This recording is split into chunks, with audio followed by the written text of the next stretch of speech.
Alrighty, welcome Grenada, Carriacou, Pity Morning, and the rest of the world. I'd like to officially welcome you to another Mikey Live. It is always my pleasure to be here with you to talk to you about what's making the news, people. So brace yourself. Of course, there's a lot that we are going to be talking about today. Alright, folks. So here's what.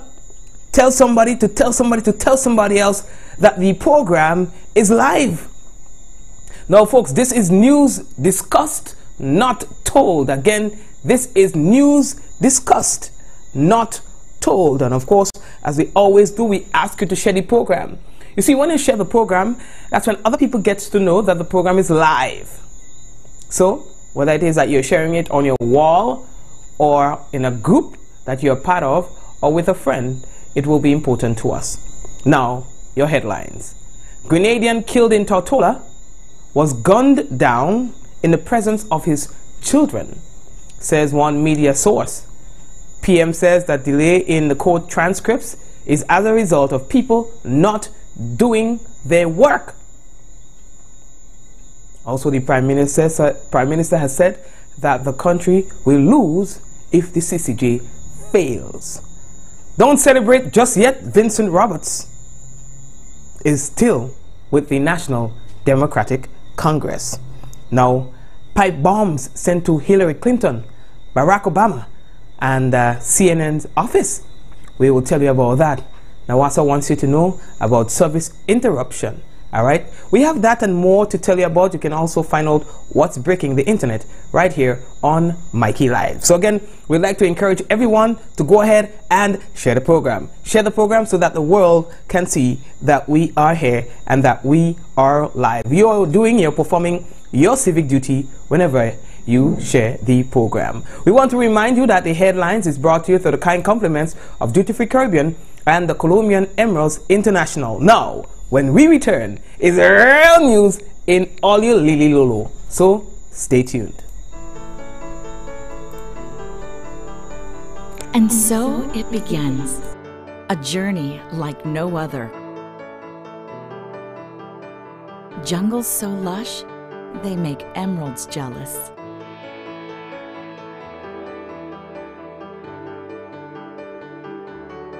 Water that sparkles like diamonds.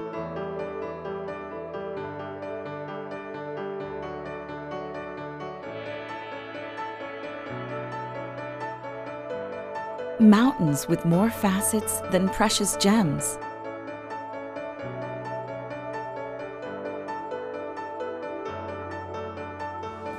This is where good times are had, where love is strengthened, where memories are formed.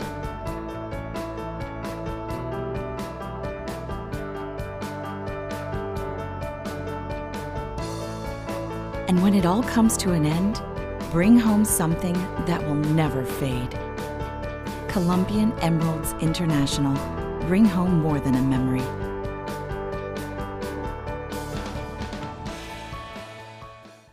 The GUT Credit Union, in collaboration with Waggy Promotions, invites you to its first ever Members Market and Fun Day, Saturday, November 3rd, Monroe's Playing Field. Join us as we put our members' talents on display. Fashion, food and drink, arts and crafts, and so much more. Plus, special offers from us at the Credit Union and our partners. That's not all. We have lots in store for the entire family. Bring the kids along for a day of fun. Bouncy castles, rides, and pictures with the favorite cartoon characters, live performances from our local artists, free entry and health check. Starting time 12 noon and goes on till Saturday, November 3rd. Monroe's Playing Field is the place to be. It's your chance to support small business ventures in Grenada. Proceeds will be donated to the Grenada Kidney Foundation. Bring your friends and the family along. GUT Credit Union, it's where you belong.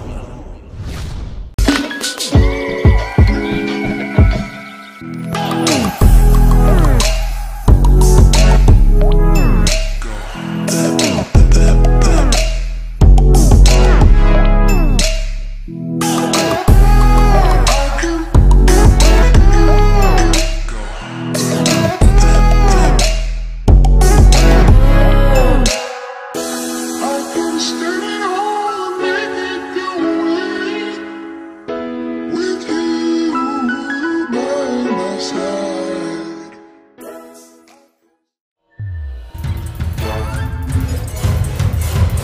The countdown has begun, and time is running out.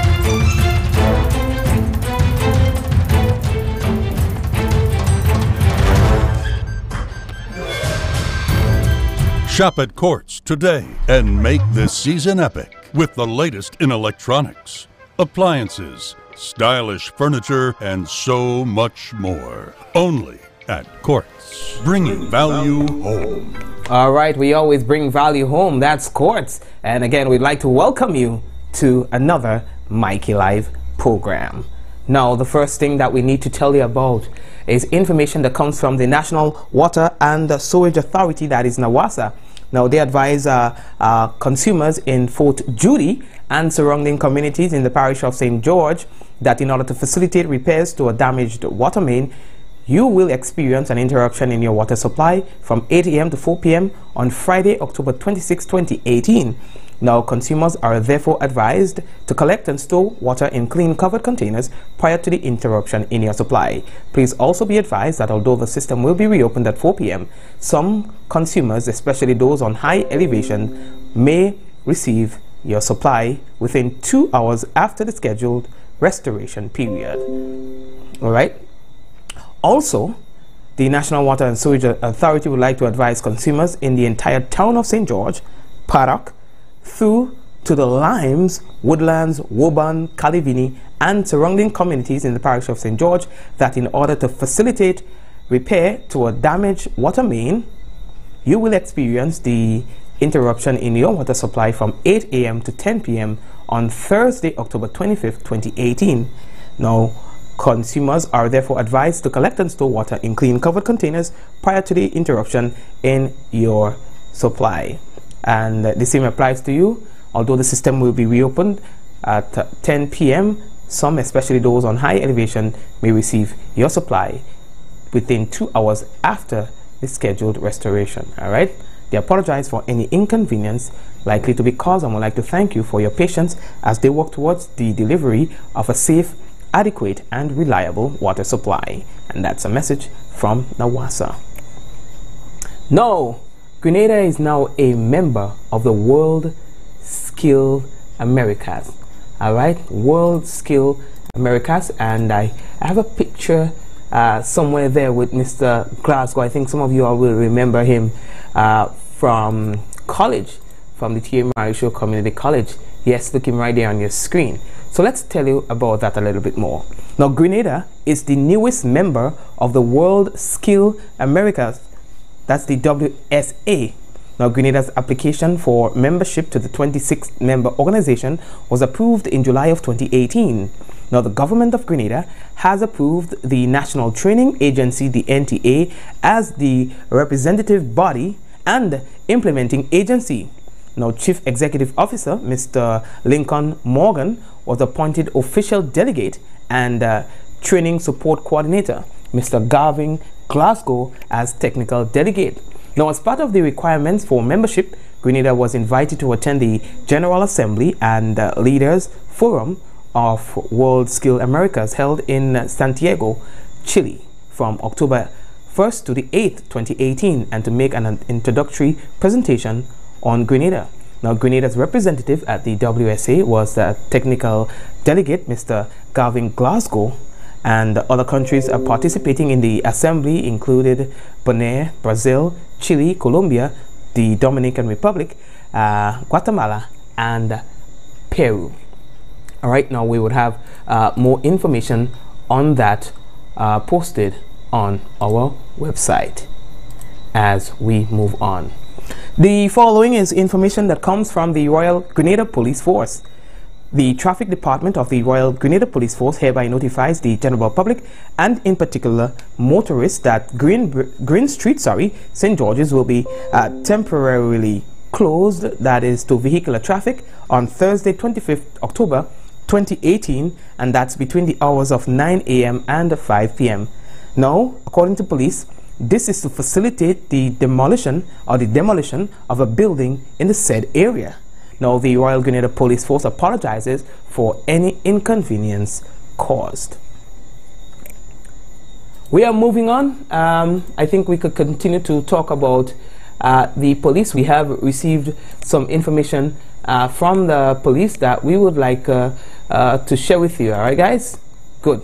Now, what we are learning from the police is that there was a seizure of a quantity of drugs. Now, according to police, a joint operation conducted by officers attached to the Drug Squad, Special Services Unit, and the Coast Guard on Tuesday, 23rd October 2018, it resulted in the seizure of 15 nylon bags. 15 nylon bags containing compressed cannabis, which weighed a total of 546 pounds.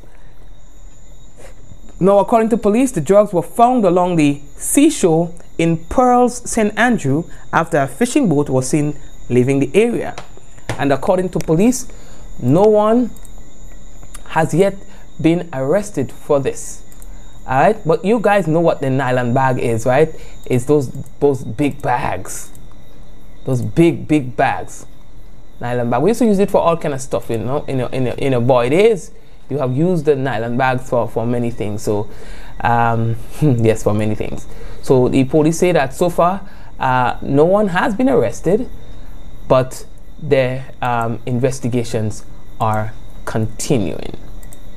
We are moving on, and we're moving on nicely. Eh? Tonight feels like Friday, so we're moving on just like it's a Friday. Busy man.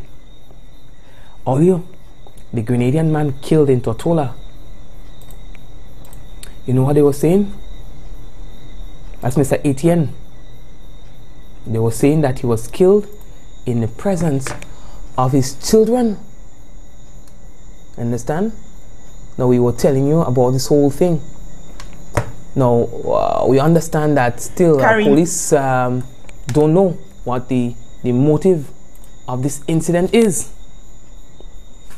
You understand? They don't know what the motive of this incident is, but they continue their investigation into this. According to police reports, gunmen entered the 24-year-old Karim Etienne residence and killed him while women and children, including his own, were present. According to reports from Tortola, the incident unfolded between 9 and 10 p.m. on Monday night. That's October 22nd. It says that highly placed sources said that Etienne received at least 2 gunshots to the chest after the shooter or shooters inconspicuously gained access and discharged multiple shots. Now, it is not clear how many assailants were involved in the shooting, but based on information, they're saying that the murder was a targeted attack. In other words, this was the target. He was the target. This was their objective, and they went ahead and executed. According to reports, at least 7 persons, including the now deceased man, were in the house at the time of the shooting. They're saying that Etienne is the son of a police officer. He was murdered less than 24 hours after a 30-year-old Tyrone Thomas was shot dead in Tortola as well. Now, it is unclear whether the 2 shootings are connected, and investigations are ongoing. Now, we spoke to a source placed in Tortola who says though there are no evidence to prove the theory, but they believe that Etienne might have been a witness to the same incident in which we just described, which happened 24 hours prior to his death. That is only a theory that is to be proven. You understand? When we put it up on the news yesterday, several persons stated that they remember him. They know him very well. You know? So that is our Grenadian son who was killed. And so far, the motive is still not clear. You understand? No star. We are moving on. Olio, the next story that we have to tell all you about involves our Prime Minister, Dr. Keith Mitchell. You know, today the Prime Minister was facing questions from the media. In fact, there's what you call the post-cabinet briefing, in which the Prime Minister or cabinet members and so on would always come and update the media, well, the general public, through the media, you know, about what government is doing, what decisions have been made, and so on and so forth. One of the topics that was discussed this morning was the whole issue about delays in the preparation of transcripts at the court. Now, earlier on this week, we told you the Court of Appeal is sitting and so on. They are hearing cases, and 2 men were freed. 2 men, after a lengthy period of waiting for transcripts for their cases. The men were serving 10-year and 12-year sentences respectively. They were in jail for sex-related crimes and were freed. The Prime Minister says that he's worried about this, but the government cannot be blamed for the delay in these things. He said it cannot be. He said government, you know, has some responsibility, but they cannot be blamed for this. He denies that it is as a result of lack of resources, but added that it is as a result of people who are not doing their work. We're making it up. It's Prime Minister and his words. You understand? So let's take the question from the journalist. Well, one of the baddest journalists we have, bad girl, Karima, and the Prime Minister's response. Now, the Prime Minister also spoke of other issues with the court that he's uncomfortable with. Listen to this. That the reason for this could be because of the lack of resources to provide transcripts to go to bring to the court. Could you respond to that, please? Very much. That's clearly false. Clearly false. You can't take 5 years to write up a simple judgment. We write a whole budget and run a country in a whole year. Just a year. So you have one decision to make. It will take 5 years. It's going to tell me because you don't have a computer or something. There are periods in the past when people had no computers. Even typewriters were like 17th century stuff. And they provided judgment in weeks. So that's an excuse for not doing your work. The only institution I know that's where people could not do their work and not have any sort of accountability in terms of performance is the present system of the courts. I can't see how anyone, some might say I shouldn't be speaking about this, but I have a responsibility to the taxpayers of this country. And I see ordinary people, and I'm not talking about decisions of government. A guy lives in Patrick's. Poor man has a simple case. He comes